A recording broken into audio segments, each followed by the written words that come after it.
ভাই এবং বোনেরা আছেন, আপনাদের সবাইকে জাতীয় নাগরিক পার্টি এনসিপির পক্ষ থেকে সংগ্রামী শুভেচ্ছা।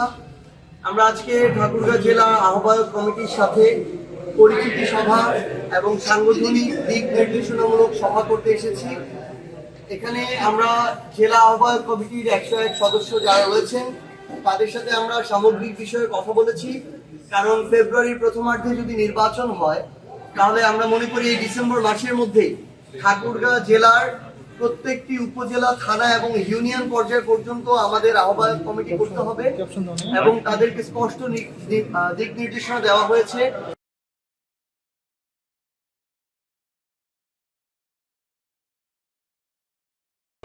আমরা জানুয়ারির 15 তারিখের মধ্যে ঠাকুরগাঁও জেলার প্রত্যেকটি ওয়ার্ডে আমরা আহ্বায়ক কমিটি চাই। কারণ আগামী নির্বাচনে আমাদের যে প্রত্যাশিত ভালো ফলাফল সেটা যদি আমরা করতে চাই তাহলে আমাদের সাংগঠনিক ভিত্তি শক্তিশালী হতে হবে। প্রত্যেকটি ভোট সেন্টারে স্বচ্ছ এবং সুষ্ঠু একটি ভোট অনুষ্ঠিত হওয়ার জন্য যেই ধরনের নেতা কর্মীদের অংশগ্রহণ প্রয়োজন সেই অংশগ্রহণ আমাদেরকে নিশ্চিত করতে হবে। আমরা মনে করি আগামী বাংলাদেশের যে নির্বাচনটি হতে যাচ্ছে সেই নির্বাচনে দুইটি রাজনৈতিক দলের প্রতিযোগিতার যে সরল সমীকরণ, এই সরল সমীকরণ এবার আর থাকবে না। বরং এমনটি হওয়ার সম্ভাবনাই বেশি যে তৃতীয় শক্তিশালী রাজনৈতিক দলই নির্ধারণ করবে যে প্রথম দুইটি দলের মধ্যে কোন দল সরকারি দল হিসেবে আগামীর সংসদে প্রতিনিধিত্ব করবে।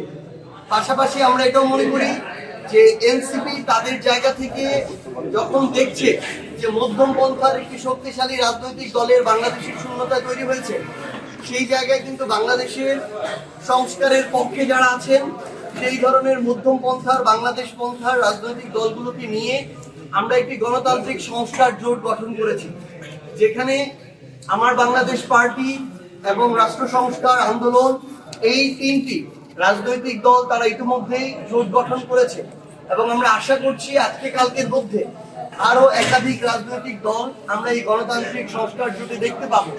এবং আমরা এটাও প্রত্যাশা করছি যে এই গণতান্ত্রিক সংস্কার জোটে যারা আসবেন আমরা সকলে মিলে একটি মার্কা নিয়ে আগামীর সংসদ নির্বাচনে জনগণের প্রত্যাশিত যে নির্বাচন সেই নির্বাচনটি করব এবং জনগণের প্রতিনিধি হিসেবে আমরা আগামীর সংসদে যাব।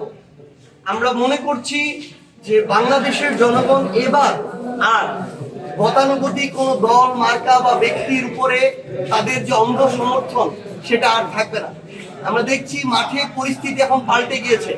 একজন সাধারণ মানুষ, একজন অটো চালক, একজন যেই মানুষটা ধান খেতে কাজ করে সেই মানুষটা পর্যন্ত এখন তাদেরকে ধীরে ধীরে বয়কট করছে। যারা বিভিন্ন ধরনের অপকর্মের সাথে সম্পৃক্ত, যারা জুলুম, মানুষকে হয়রানির সাথে সম্পৃক্ত,